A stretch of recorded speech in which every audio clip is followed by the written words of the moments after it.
Colonel Rob Maness has a lifelong record of providing dedicated service to this nation. Having worked his way up from the enlisted ranks to full colonel, he served our country for more than 32 years.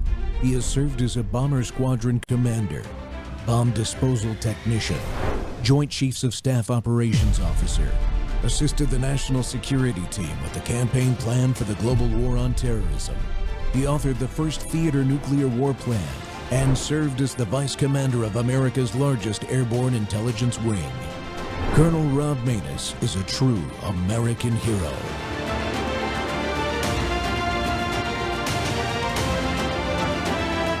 This is Rob Maness Live. It's so important to our country is to find our disagreements respectfully, because when people stop talking, that's when violence happens. I've never seen someone do this. Well, it's a growing trend because people like me are facing violence, assaults, the left. Yes, the campus Antifa. I've been stormed out of restaurants. I've been assaulted publicly, multiple death threats. Okay, so what's your goal in all this? There's more people that agree with me than some people would actually believe, and they come out of the woodwork when I do stuff like this. We record all of it so that we put on the internet so people can see these ideas collide. When people stop talking, that's when you get violence. That's when civil war happens, because you start to think the other side is so evil and they lose their humanity.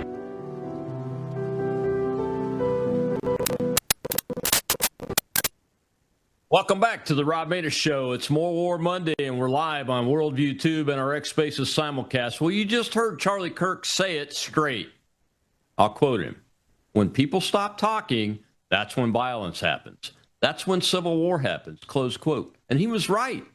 Bad things happen when we stop talking to each other, folks. Right now, our country is drowning in what my guest today calls a screaming culture, constant shouting, canceling, radical ideologies like Marxism, socialism, and communism being pushed on our young people every single day.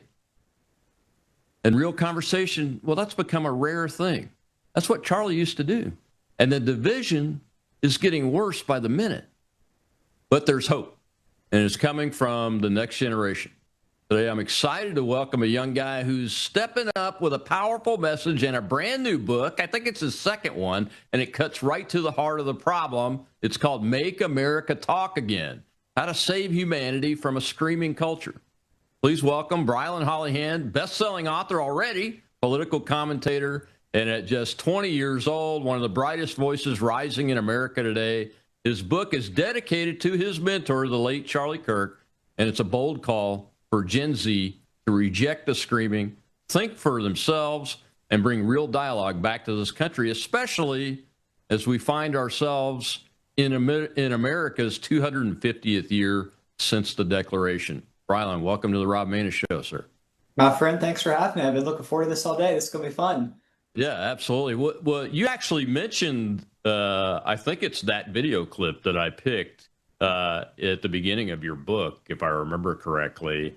Is that something that inspired you to write this book and title it the way you did? It did, actually. That was the very first ever Charlie Kirk clip that I ever saw. I was in the 4th grade, and Charlie had just been attacked for the first time. He was sitting outside at a restaurant, and this Antifa group surrounded him on the patio and dumped some water on him. And they tried to make this whole big fuss on social media of, oh, look, we caught him. He's definitely going to get scared and run away now and never debate on campuses. And this video was posted right after that of like, hey, I'm still here. I'm not screaming. I have no bullhorn. I'm not dumping things on people. I'm sitting calmly at a table. Come debate me. And that inspired me to start following the guy that became my friend and mentor and inspired this book. That's amazing because in 2013, when I entered the political arena, Charlie was 19 that year. And when I was complaining to my consultants in the campaign, hey, you're not letting me go to college campuses, they said, well, we don't go there because conservatives don't go there because they won't vote for you. And then I showed them, I found Charlie and showed him clips of him, started following him, and we supported each other quite a bit during the rest of his life. So that's amazing. He's still having a positive effect. What do you see today now that you're almost 21, I'm guessing, if not already? What do you see amongst your generation today? Has it changed since those days? The way college students interact with somebody like a Charlie Kirk? It has, and it's going in the right direction. I think we're seeing like a revival of Christianity and conservatism, and I think those things are linked hand in hand, thankfully. A lot of it comes from this desire for the truth, and it comes from this frustration with the status quo. Understanding that what we've been told, what we've been given, what we've told is just okay. We need to learn to live with it. Doesn't have to be okay. We don't have to accept a nation in decline. We don't have to accept a society in decline. And I also think that our generation kind of being made this laughing stock of being lazy and neglectful kind of helped inspire us to maybe go ahead and do more right now and not wait for our turn or wait for our seat at the table. And, obviously Charlie inspired that revolution. My story with Charlie started in the fourth grade. I reached out to him. I wanted to start a podcast, but I had this problem. I could not book any guests. And so I reached out to the mayor, the city council. Nobody would respond to me. And for some reason, Charlie Kirk DM'd me back and I asked for 10 minutes and he gave me 30 minutes of his time before he gave a debate on a campus back in Alabama. And that just launch padded this whole point of conversations. Now I get to debate on campuses, and I literally, I'm, in New York right now, and just had somebody walk up to me maybe 5 minutes ago on the street with a "I want to be like Charlie Kirk," T-shirt on, and he just said, please keep speaking truth, please keep speaking freedom, because it makes it easier for me to raise my hand in class, or for me to say something at the lunch table when a conversation comes up that might be a little hostile. So Charlie ran so that all of these young people can have the opportunity to, follow in his footsteps. It's awesome.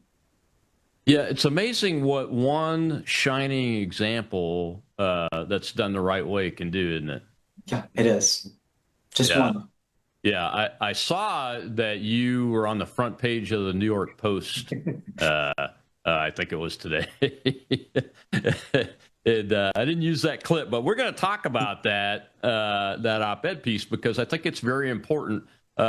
What do you think about your generation and the kind of people that a lot of them are voting for now, like this Mondami guy out of New York City? Imagine, I'm not the most popular person in New York City this morning because yesterday we had a front page paper where I said that socialism is officially out of style because, as you mentioned, Mamdani was elected through the front door, not snucking in through the back door because my generation believed his lies. Why? Because socialism was just a TikTok trend and a cool experiment with flashy graphics and cool catchphrases and soundtracks that we're just going to try because free things sound great, right, Rob? But it goes a little bit further than that. What I called out in that piece that made so many people upset, and I guess that means it did its job, was that the entire goal of socialism is to make government your god. They want you to put your hands out and get everything you want in life from the government, and you and I both know that that's a recipe for disaster. Reagan warned that the scariest words in the English language are "I'm from the government, I'm here to help." We need to believe those words still today more than ever in 2026. If Reagan thought the government was corrupt back in 1984, just wait till today when we have literal socialists elected into office. But we have to stop the spread before it continues. What I'm concerned about is what happens in the midterms. And if we just laugh off socialism like we just laughed off Mondani and just kind of made him a caricature and an easy pinata to laugh at, he's going to get elected because nobody's actually calling out socialism. If Gen Z just knows socialism is TikTok, they don't know the truth of it or the horrors of it, they're just going to vote for it and give it a shot because they think it's the first time it's ever been tried. They don't know the history. Yeah, just before I came on, a little ex-post flew in front of me, and the person was talking about how young people, I'm assuming Gen Z, young people see this Mamdani guy as it's not a big deal, it's just rhetoric. He's just like everybody else. He's no different. Doesn't matter what his religious beliefs are or his political ideology. Nothing bad's going to happen. What do you say when you hear people talking like that?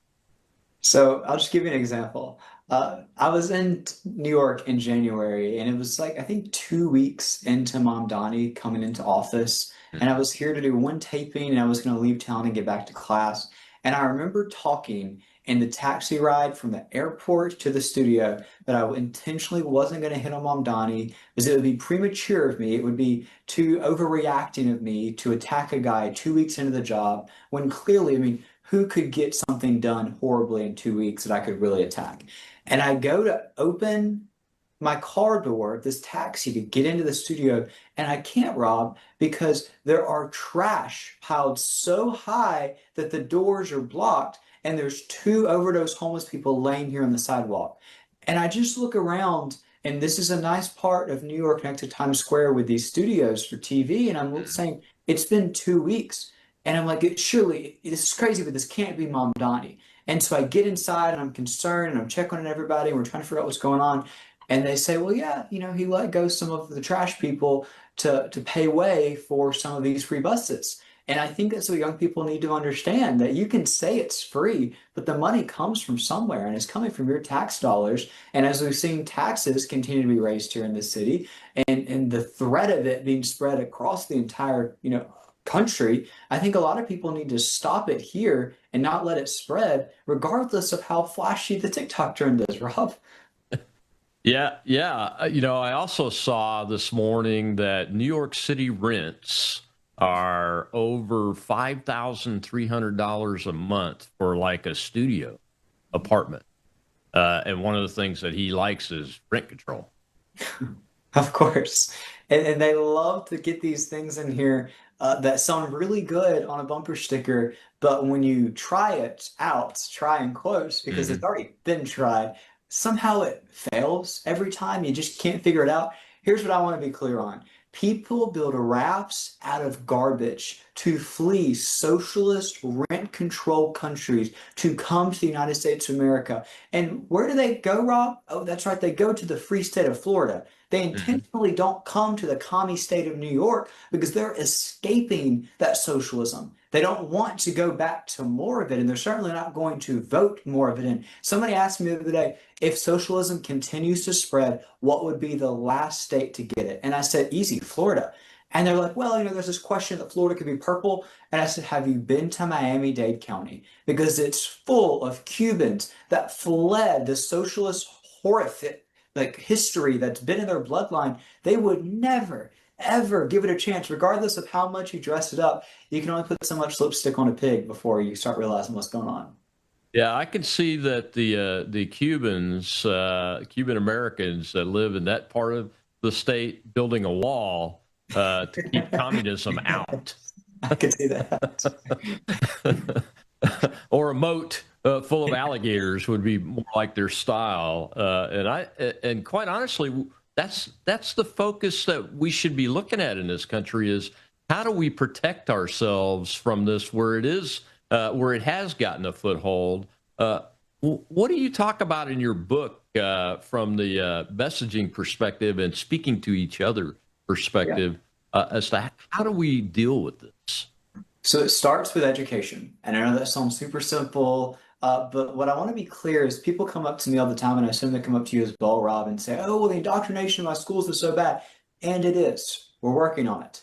But if you raise your kids right in the living room before they're indoctrinated in the classroom, half of the socialist threat in this country would be erased overnight. Because sometimes, unfortunately, parents decide to roll over and let the schools be their child's parents. And they shouldn't be in that position, but they're put in the position where the government is then raising your kids. So if the government wants to move socialist, your kid's going to want to move socialist because it's all they've heard for 12 years. It goes back to the 250 a few weeks ago. I don't understand why people were so shocked that Gen Z wasn't singing Happy Birthday to America, as sad as the unpatriotism was from our generation. If we've been taught in school since kindergarten to hate America, why would we suddenly sing God Bless the USA when it comes time to blow out the candles for the 250th? The indoctrination starts it all. So education is the first area that we need to address. But it goes bigger than that. When I'm debating on campuses, the very first thing I try to do every single time is share very clearly that this has been tried and failed before, because majority of people have not heard that. Majority of people didn't learn in history that this has failed. They just learned how to properly pronoun somebody or how to not offend somebody.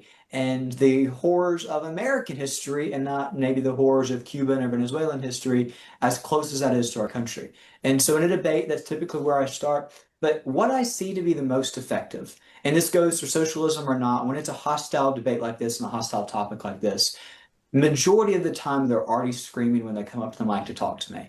And every single time, without fail, we did 10 debates on 10 campuses last year, and it worked all 10 times.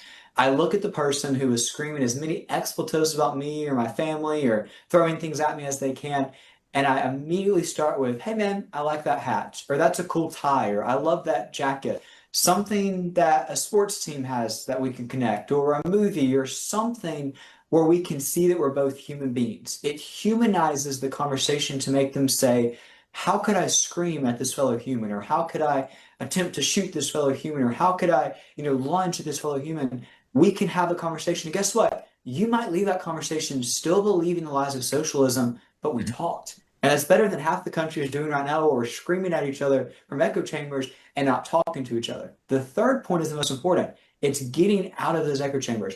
We can educate people. We can humanize people as much as we want. If we stay in our holy huddle of like-minded friends and just say, well, socialism's horrible, the country's going to crap, I'm going to pray for it, and don't get out on the front lines, whether that means hosting a podcast, debating on a campus, speaking up in your Sunday school class, raising your hand in that lecture hall, sharing your opinion and not rolling over and allowing the socialism to creep in, is how we're going to win.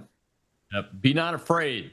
Yes. God is with you. We'll be right back with Brilyn Hollyhand here, author of a great new book. I think it's coming out tomorrow, right? Yes, sir. That's outstanding. Great timing. We'll be right back on the Rob Maness Show.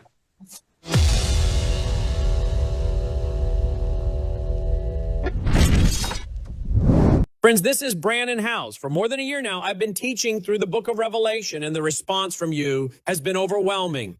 You've asked me again and again, when are you going to put this study in print? We want to mark it up. We want to share it with our families. Well, it's here. My brand new 2-volume commentary on the book of Revelation, verse by verse, chapter by chapter. This is not a watered down, allegorized replacement theology approach to Revelation. This is a literal, grammatical, historical study, the way the Lord intended his word to be read. And I connect the prophecy of Revelation to the headlines you're watching unfold right now, the rise of global government and the convergence of end-time events the Lord Jesus warned us about. Folks, we are living in serious days, and there has never been a more important time to understand what God has told us about what is coming. Get your 2-volume Revelation commentary today at worldviewstore.com. That's worldviewstore.com.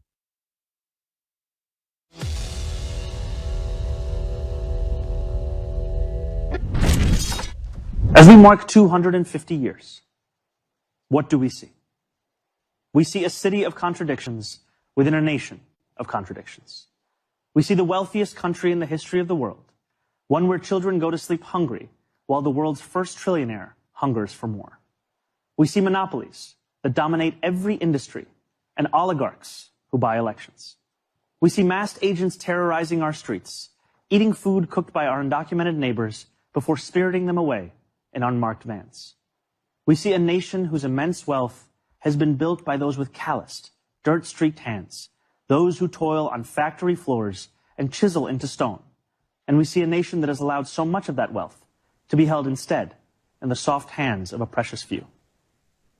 Welcome back to the Rob Maness Show, and we're talking with Brilyn Hollyhand today. He's author of a great new book, folks. You need to get out there and get it because it's out tomorrow on July 14th. And Brilyn, where will folks be able to find the book before we dive into that speech there from Mr. Mamdani? Amazon, it's Make America Talk Again, and your audience can pick up their exclusive copy. It's $16 on Amazon today, so we're running a sale to make sure that everybody can get it. And if it hits #1 today, we will beat the Dems and knock them off the bestsellers list. So everybody, Amazon, type in Make America Talk Again. It'll be delivered right to your door. That's a great title, too. I love it. Thank you.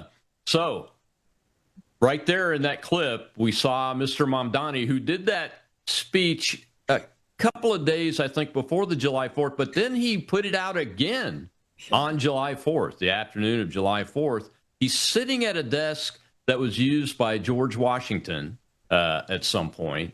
The symbolism is he's got several women around him that are wearing hijabs. Everybody knows that Mr. Mamdani is a devout Muslim and a communist. I call him communist because the distance between socialism and communism is so short, you can get there in a blink of an eye, Brilyn. So don't take any offense to that. But then he goes through in a very calm way, and he tells a series of lies about the United States of America, ranging from you. At the end, he talks about, calloused hands that built the country, as if you can't be successful to beyond your wildest imagination if you work with your hands in this country. That's the one that really gets me when I see that clip, is that one right there. We all know we have poverty, we have kids that, and we have food programs for kids. We probably have the best feeding programs for children in this country of any country in the world. Spend more on it for sure. But the thought that he is sowing the seeds to young people that they can't be successful beyond their wildest dreams if they're part of building the country, that just blows me away. And I think somebody challenged him to maybe give the most doom and gloom speech in Independence Day history, and he definitely won by a long shot. Listen, I didn't sign up for somebody that became a U.S. citizen 7 years ago to lecture me about how bad the U.S. is. He was welcome to join any nation to run for office in any other nation. He chose to run for office in this nation, then sit there and lecture us after he got his citizenship in this country. I think what he's got to understand here is really, really simple. The United States of America is the greatest nation on the face of the planet, not because we're ashamed of capitalism, not because capitalism is evil, as we've been taught in school, but because we're grateful for capitalism. There is no greater anti-poverty economic system to pull people off the streets into the workforce, into their home, to start a family, to start a thriving life from the bottom to the top than capitalism. And there's no other system that he could present, socialism, communism, that would perform better. Okay, let's say you throw capitalism out. There's not a better system that would organize families than faith, that would build communities. Not a single government program could build communities better than faith could. But he says we need to put faith out and let the government control your lives. And everybody in your audience knows that's simply not true, Rob. You're right. It's simply not true. This guy is a man that advocates for taxing wealthy white neighborhoods, I think were his words, not mine, on the campaign trail at a rate higher than anybody else, especially people of color. And aren't those a lot of the people that are making all the money, that are paying the taxes that keep New York City running? I mean, if I were there, I'd be looking at moving. And they are. And I think that's one of the reasons that, New York City is on one of its last legs, as they continue to leave, because he's running all the people out that have kept the city's lights on out to the states like Florida. Why? Because there's freedom there. And I don't think that he understands that America is equivalent to freedom. It's not running alongside freedom. It's something that is an unalienable right here with this nation, not something we're going to have you give us if we're good and we keep our air conditioning down, like you tried to say the week before, or if we're good and we follow your tax program. So a lot comes from this mindset that somehow the government that he's running should be the God in your life. And when he understands that we're just not going to buy that, I think a lot more of this will make sense to him. Yeah, and corruption and fraud, where do we find them the most? We find them anywhere where government is touching something. And the bigger the government, the more of it you find. And we can go into that. We got a question in the live audience. Let's go ahead and take that. Shell is our hostess over there. Go ahead, Shell.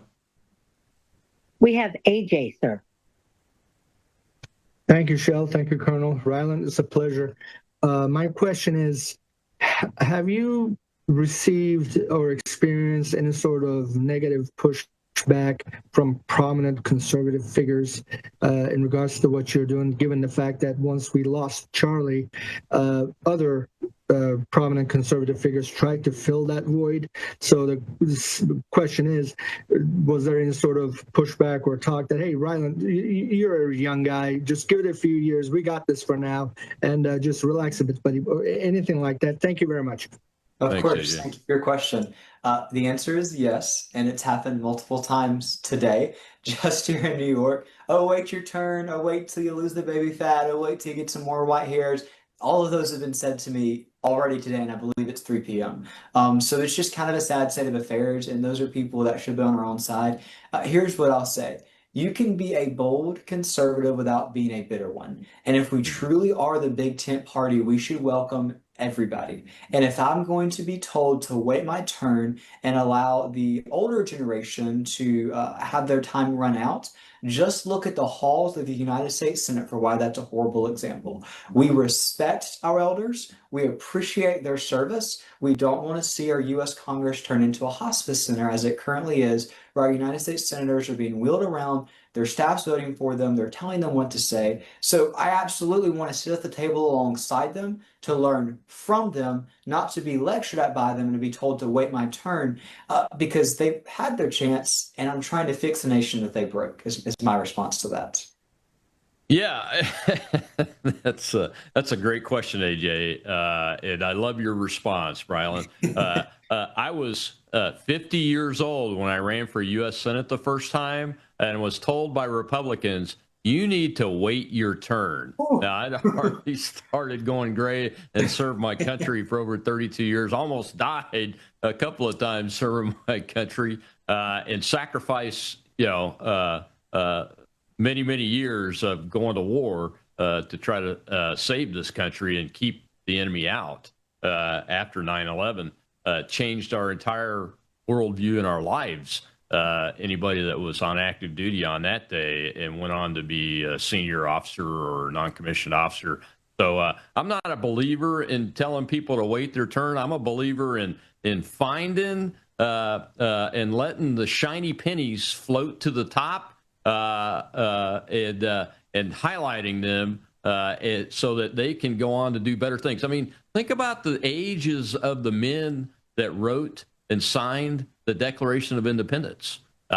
Many of them were in their 20s, and very few of them were my age. Now, we need us. Benjamin Franklin is one. Eldridge Jerry is another. We need us, but we also need young minds, especially, that are willing to help us shoulder the wheel. Absolutely. I mean, our nation was founded by young patriots, so it's not like a crazy novel concept that young patriots would still be involved today. And I think that young people looking for motivation, for example, for a place, should look no further than some of the signers of the Declaration of Independence, the fighters on the front lines of our American Revolution, or the framers in the First Continental Congress, who literally gave you the rights that you're so blessed to have today. I literally had somebody today at lunch here in the concrete jungle of New York City, one of these people telling me that I should wait till I get my gray hair, lose my baby fat, wait my turn, I guess get old, wrinkly, decrepit in a wheelchair before I should run for office. And they literally looked at me and said, well, you upset people too much. You ruffle too many feathers. And honestly, like, there's just too many people upset with you with a target on your back. And I said, could you possibly just explain to me who some of these people might be? And he said, well, the socialists don't really like you. And I said, I'm sorry, do they like you? Because you must not be doing a good job if the socialist wing is in support of you, or at least is not going to touch you as you're not talking about them. So some of these people just don't want to rock the boat. And I'm sorry, Rob, but I'm here to rock the boat, because I will not hand my children the same country that I've been handed. I can promise you that. And nobody can hate me more than I love this country. Well, it's time to fight. That's why I wrote my first book, which came out a couple of months ago. It's over my shoulder. It's called What You Can Do About It. And the first question I ask people when they get upset with me, you mentioned them earlier about, well, we're overwhelmed or we can't do this or that. First question I ask people is, especially if they're a parent, is when's the last time you went to a school board meeting? Exactly. When's the last time you went to a city council or a town hall meeting or a county commissioner or county supervisor meeting and just listen for a while, but then speak up? Have a plan to speak up when you see things that frustrates you and those kind of things. We got to take another break, Brilyn. When we come back, we'll hear from President Trump about this communism thing.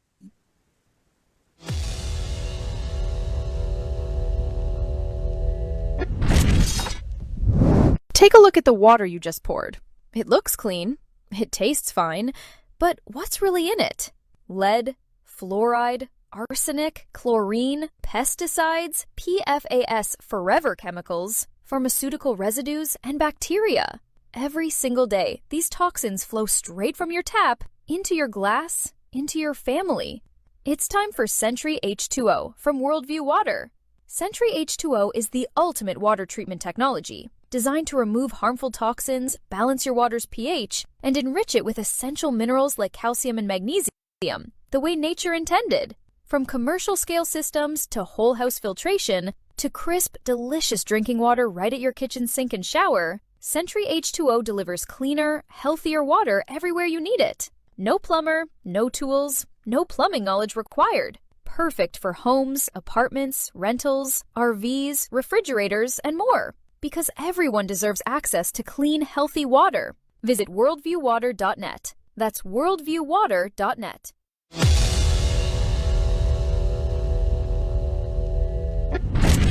You can be loyal to Karl Marx, or you can be loyal to America.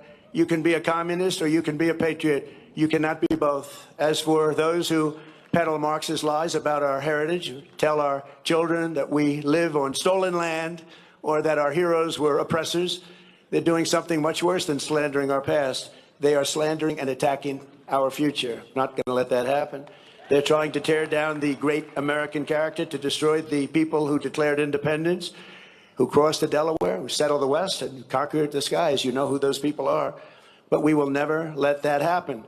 Our American ancestors did not shed their blood at Concord and Trenton, Gettysburg and Shiloh, Midway and Normandy, just so that a band of thieves, radicals, and lunatics could come in and loot, pillage our nation. Our heroes died to win, build, and to save, and to build truly a great country, the greatest country ever in the world. So on the eve... Welcome back to the Rob Maness Show. It's More War Monday, and we're talking about the war within, because we are in a conflict within the United States of America. Even though we have to have our armed forces be facing outside constantly and strong, we have to strengthen ourselves on the inside. And my guest today is Brilyn Hollyhand, author of the new book, Make America Talk Again. Official release date is tomorrow, but it's on sale today at Amazon. Make America Talk Again. You know, I sped up I sped that audio up just a little bit because there was a lot I wanted to get in there. But when the president said you can be a communist or you can be a patriot, but you can't be both, did that resonate with you? It did, big time. And I think, honestly, as somebody that's been at dozens of the president's speeches and has heard hundreds of them, I by far think that might have been one of his best. The base of the Mount Rushmore, the eve of the 250th, and the number one goal in his mind is crushing the commies. I mean, I can't think of anything more patriotic than that. The past few years has definitely made some of our founding fathers roll over in their graves, and that was a moment that they were all like, we're proud of this, and I thought it was very cool. The patriotism in me was riled up, and I'll say that needs to be our movement's MO going forward, going on offense, okay? So I'm from Tuscaloosa. I'm born in a college football town, and I like to give college football analogies to people when I debate on campuses. They might not understand political jargon. Everybody understands some basic football. You realize that you can't win a football game by sitting on the sidelines, just like you can't save the country by sitting on the sidelines. You can complain, you can make excuses, you can pray, you can do whatever you'd like until you step off the sidelines and say, I am going to get on the front lines. That's how you save. And it goes even further than that. You can't win a football game by just playing on defense. For decades now, the Republican Party has said, we're anti-commie. and then we run away the second the heat comes on us. We have to be more than just anti-commie. We have to come out and make a battleground strategy to beat them before they win over our generation. That's what the president laid out the other night. That's offense, and that's how we keep winning, Rob. That's exactly how we keep winning. That's why I have a lot of confidence in these midterm elections coming up.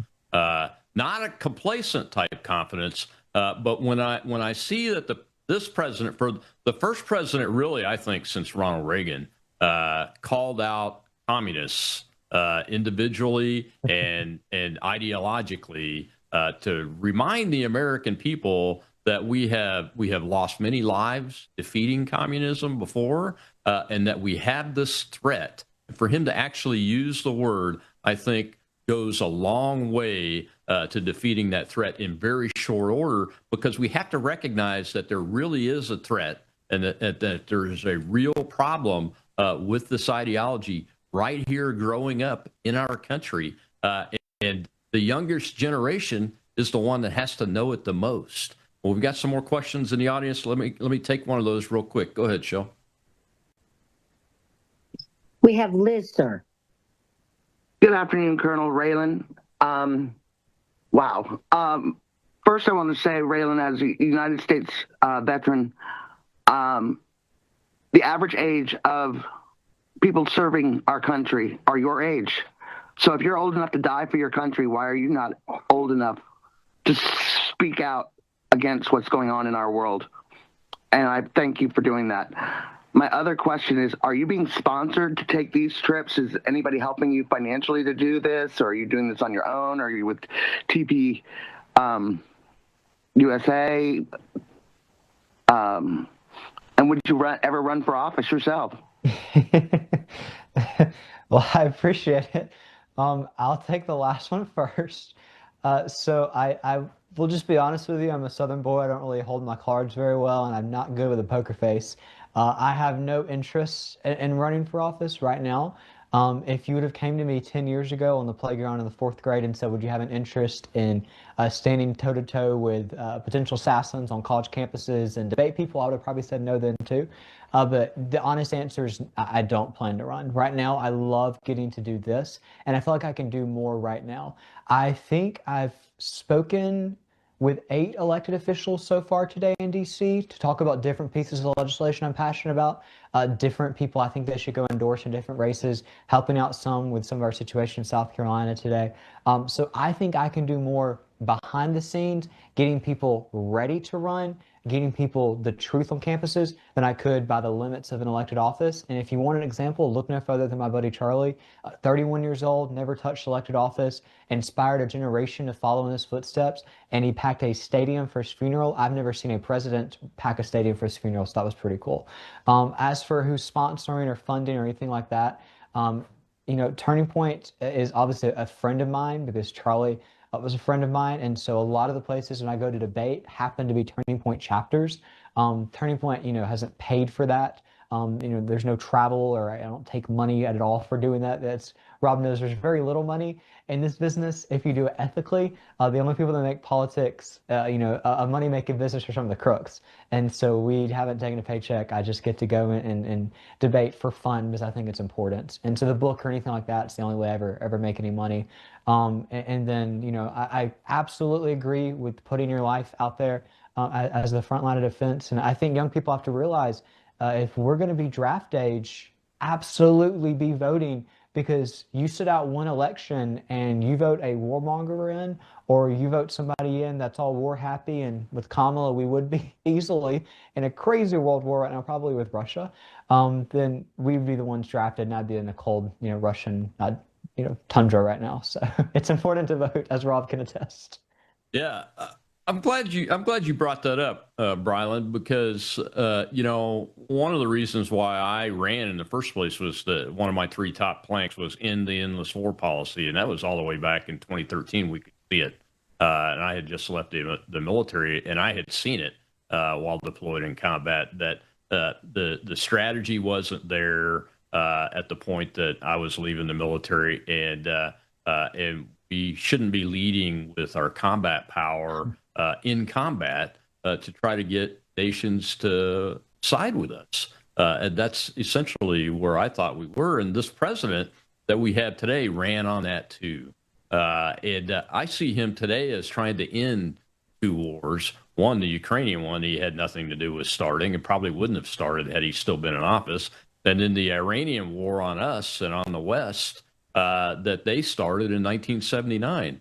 And I get this question 2 or 3 times a day, depending on how many times I'm getting interviewed on radio shows or TV or whatever. And that is, well, do you think this war is going to last a long time? Are we back into another endless war and all that? And I have to have confidence in the man that I helped get elected the first time in the general, and then in the primary in the general the second time, reelected in a historical reelection, really that was nearly impossible by modern standards.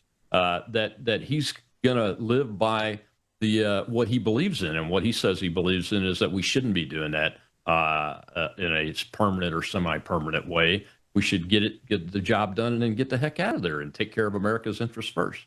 Absolutely. And obviously, this comes up on college campuses almost daily. As you can understand, Gen Z's a little frustrated about how long this has gone on. And my biggest response to that is, what did you think Peace Through Strength was? Did you think it was vibes? Did you think it was tweets? Did you think it was strongly worded statements with a frilly pen? Because that's what it's been in the past. But Peace Through Strength meant wiping out the Ayatollah, arresting Maduro, and making sure that America was no longer going to be trampled on. Is it taking longer than expected? Probably. Is it necessarily, something that America is in any way degraded by? Definitely not. I mean, you look at the nation, not even 2 years ago, we had topless LGBTQ activists parading across the White House lawn, Rob. And today we're smoking terrorists who are chanting death to America and building a nuke to wipe out your one-day grandchildren or children. And I think that that's a little bit more fair use of taxpayer dollars than what we previously had. Just saying. Yeah, absolutely. And stopping these wars will put us in a position of where we can make ourselves strong enough again so that we can do the things that we did with the Soviet Union, which is bring them down without firing a shot. I mean, I was pulling nuclear alert in Strategic Air Command the day that the Berlin Wall came down, and we got an order from the President of the United States, a direct written order that said that nuclear alert will be ended, gave us the timeline and how to do that. And I never thought that I would ever see that in my lifetime. And we were not in a war at the time that happened.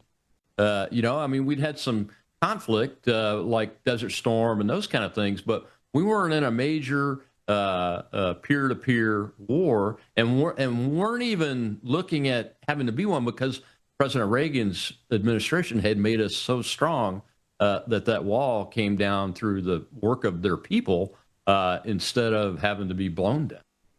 And it didn't happen overnight, and it certainly took a lot of hard work to get to that freedom. And obviously that's the end goal for the Iranian people. And I definitely don't think, America should get in the position of, necessarily being the peace force of the world to the extent of being there for 20 years, like an Afghanistan situation, or nation building for time and time again. Or like you said, starting endless wars. We're a generation that wants to move away from that quickly.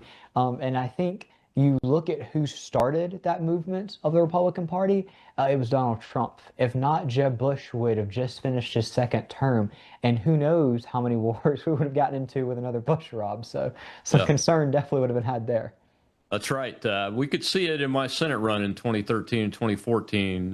We got a lot of positive response with that plank in our platform. And I knew when Trump came down and he had those two things, securing the border and stopping illegal immigration, and stopping the endless war policy and becoming strong again to ensure the peace and deter enemies, that he was going to be onto something. And he was. Well, we've got to take another break, Brilyn. It's our last one. When we come back, I want to talk about Christianity and what it means, how you talk about it, how you address it in your book. We've got, I think, one more question from the audience we'll take in this last segment. I just think it's very, very important that the American people, no matter what their backgrounds are, understand what made that declaration such a force for good that led to the constitutional government we have And while freedom is always under stress, it's here, and it'll be here to stay as long as we, the American people, stand up and fight for it. We'll be right back with Brilyn Hollyhand.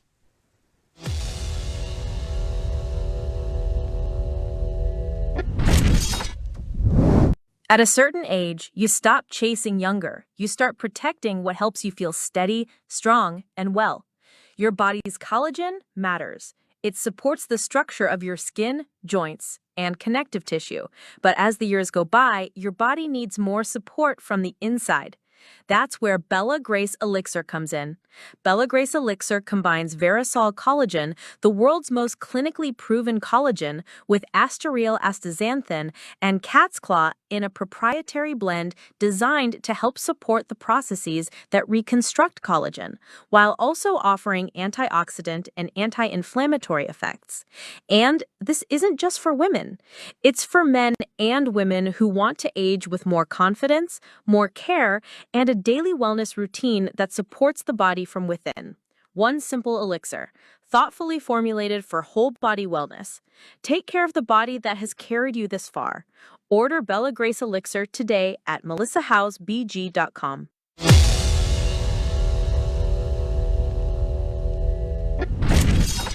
I'm not political, all right? I don't believe in Republican or Democrat because it's not in the Constitution, it's not in our Declaration of Independence. It's just American, one nation under God. Whatever they do as one. The trick is to give us the illusion that there is a choice, that there is a separation, to keep us fighting over these things. These things right here. To keep us, and I'm talking about the fact that we're working harder. 5 generations now. We're working harder than our great-great-great-grandparents and our grandparents did, who had no education, who sent their first generations to college. We were on our way somewhere, and then something happened in the 50s. One of the big things I think that happened is they took the Bible out of school. People don't know, a lot of you young people don't even know the Bible was curriculum.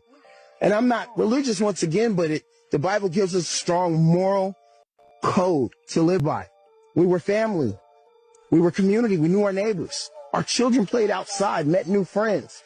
Those new friends wanted to spend the night, and they had to ask their parents, and their parents became friends. Today, mom's in the park on fentanyl, and we think they give us this propaganda about it comes from China, it comes from here. They didn't want this stuff in this country, it wouldn't be here. This is a weapon against us. There is an attack on all of us, red, blue, conservative, liberal, it doesn't matter. The American is under attack. Our dollar is buying a lot less. We're working a lot harder for it. We're losing our constitutional rights, whether you realize it or not. Welcome back to the Rob Maness Show. We're live on World YouTube and our X Spaces simulcast. And my guest today is author of his, I think it's your second book, right, Brilyn Hollyhand? Author of his second book, Make America Talk Again, officially releases tomorrow, but it's on sale today at Amazon. Just type in Make America Talk Again. And Brilyn, that clip, when I came across it, at first I was like, I wonder where this is going. But then I realized that gentleman, he thinks like I do. I think from the perspective of what I call Americanism, a phrase that was taught to me by a good friend of mine that wrote a book about the road to Americanism that led to the Declaration of Independence, in that we're all Americans here, and something changed.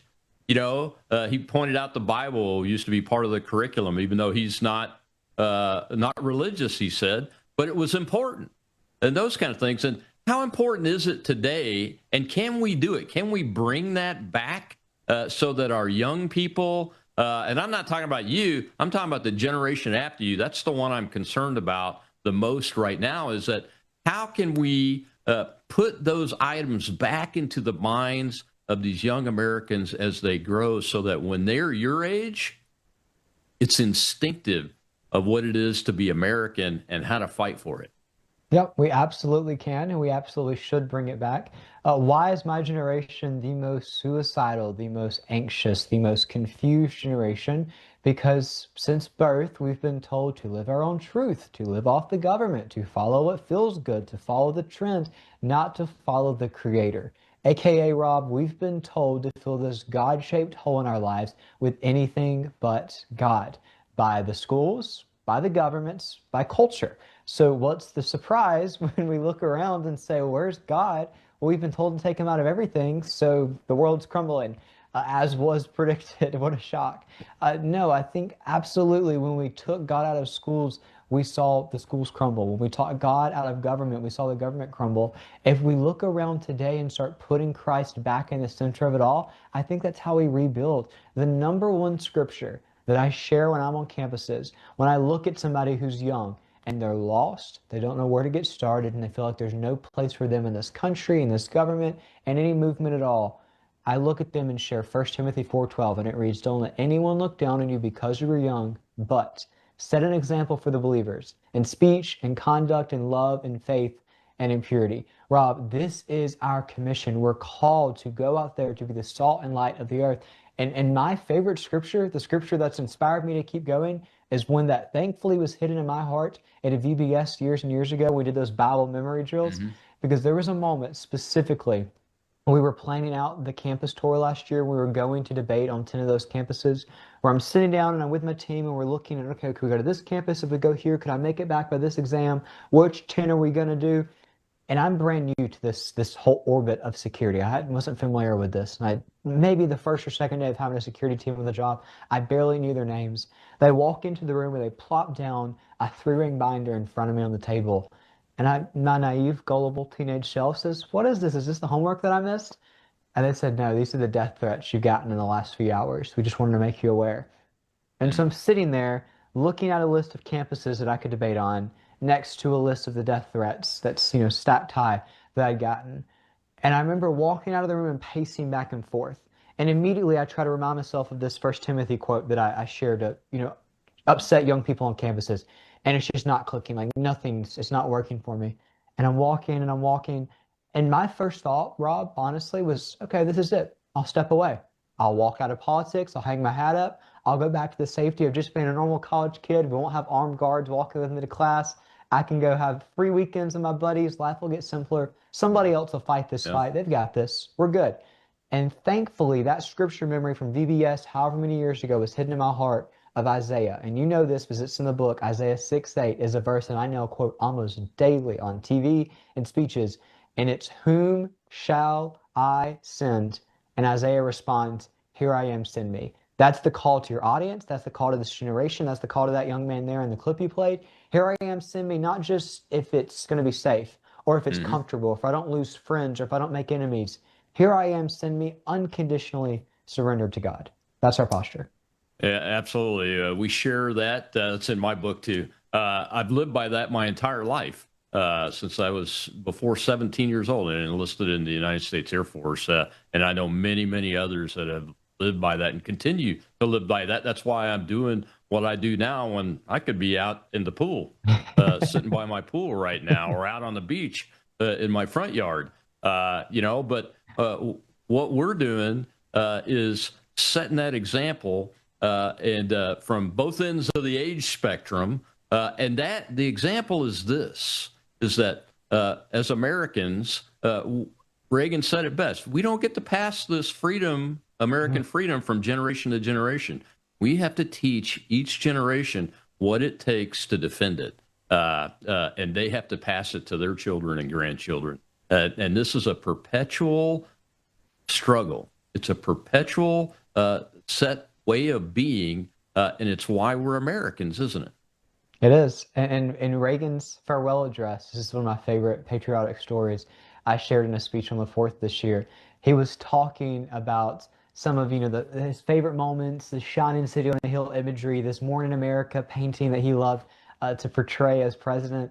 And this one story stuck out, and it was as this Japanese sailor, comes in this raft and interacts with an American military man, and he waves at the boat and says, hello, American sailor, hello, freedom man. If we truly are going to continue to have this world image from the founders to Reagan to Trump today to whatever happens next of the freedom nation, of us being freedom men and women, it's going to be fought for. not pass through the bloodstream, and it takes every person in your audience fighting for it.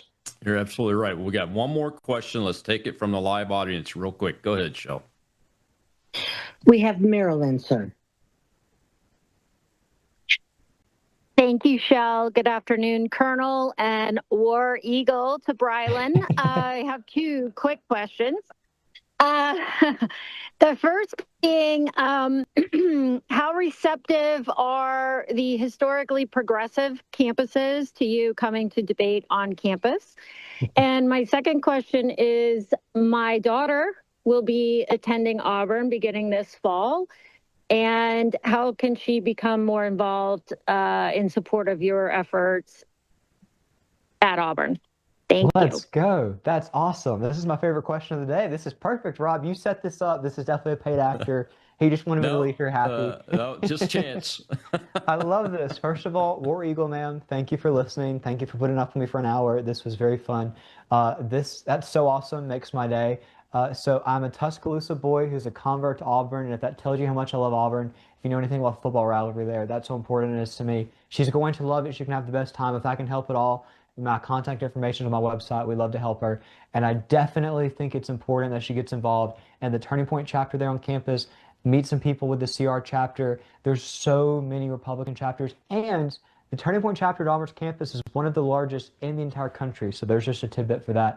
And there's also a great political science department at Auburn if you want to take any classes for that. Auburn aside, because I can go on that for the next hour of this show. The progressive campuses definitely, as you can imagine, are a little less receptive than when I spoke at Auburn's campus. But I will say this, the only one that I've been allowed to speak at so far was Harvard. And we've successfully done 2 Zoom-in speeches at Harvard. That's as much as they would let us do due to safety. We Zoomed in and spoke to both of the political schools there. And it was a blast. I had the best time. But what I took away from that was when you can humanize people and bring them down to looking at you like a normal guy and have a debate with you, we could actually get somewhere. Now, it was right before the 2024 election, and I don't think I converted a single person from Kamala to Trump, but I went there and I talked. And who knows, maybe somebody did convert, but we had the conversation and we weren't afraid to go there. And I think that's how we start, because you could tell when I started my talk, they had in their head this caricature of this boogeyman who's going to come in and be all serious and in their mind take away their rights and have all these, rhetoric to spew. And when I came in and I was laughing and like checking in on college sports in the area and all that, they had no idea what to do. It completely disarmed them.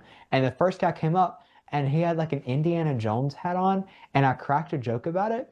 And he dropped his notes. Like he completely lost every train of thought of however much he prepared with his rant, whatever he was going to pick apart. Like everything was gone. And he was like, he left the debate. And there's a quote in an interview he did with a student paper about it, where he was like, he wasn't as evil as a man as I thought he would be.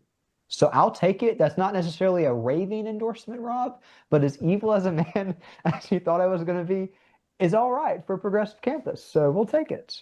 Oh, absolutely. Look, when I ran for office the first time, they have a jungle primary in Louisiana. I live in Mississippi now, but this jungle primary, all candidates, regardless of party, are on the same ballot. So you have to go ask for votes. And you showing up, you nailed it. It humanizes you. And it gives people that oppose your views the opportunity to see you in real life, as they say. Hopefully, we can. I'm a graduate and alumnus of the Harvard Kennedy School. I would love That's where I spoke, yeah. I would love to do a live in-person forum event with you. I'm going to reach out to some of my friends. I still have friends that are from that school. Now, we don't agree on a lot anymore, but I still have friends. I'm going to reach out to them if you're willing to do it. Maybe we can do an in-person forum event at the Kennedy School, because that's a whole different experience for the students and for the individuals that get the opportunity to do that. I would love to do that. And I'm in Gulfport, Mississippi, as you know, Brian. Perfect. So yes, sir. I would love to see you down here. Maybe we can do a campus event, and we'll have to find a progressive campus maybe we can go to in the area sometime if you're around. I really would appreciate it. Thank you so much for doing the book. Thanks for coming on the show. Thanks for getting in and staying in the fight and encouraging others to stay in the fight. I'll give you the last word on where they can find the book. Well, thank you for having me. It sounds like I'll see you at Harvard sometime this fall, and I look forward to it. And all of your audience can get Make America Talk Again by typing it in Amazon right now. It's on sale for $16 today only. And if you get your copy, we're on track to be #1, which means we take the Dems off the spot on the bestsellers list. And a 20-year-old young MAGA teen could be #1. And I think every exploding head here in New York City would freak out, and the media would not know what to do with that. So if you want to make history with us, Make America Talk Again at Amazon. The fake news media will hate you. It'll be awesome. Thanks, my friend. I appreciate your time. I know an hour is a long time, but you're a great American, and you are the cavalry. As I tell my folks, the cavalry's not coming for you. You're looking at the cavalry when you look in the mirror. Thank you, sir, so much, Brilyn. Thank you, Colonel. All right, folks, tomorrow's Training Tuesday. I'll have Chad Caton, political expert from South Carolina. We'll be talking about the tragic loss of Senator Lindsey Graham and the political machinery that's already at work to see who the next senator from South Carolina is going to be. I'll see you then on Worldview Tube Network.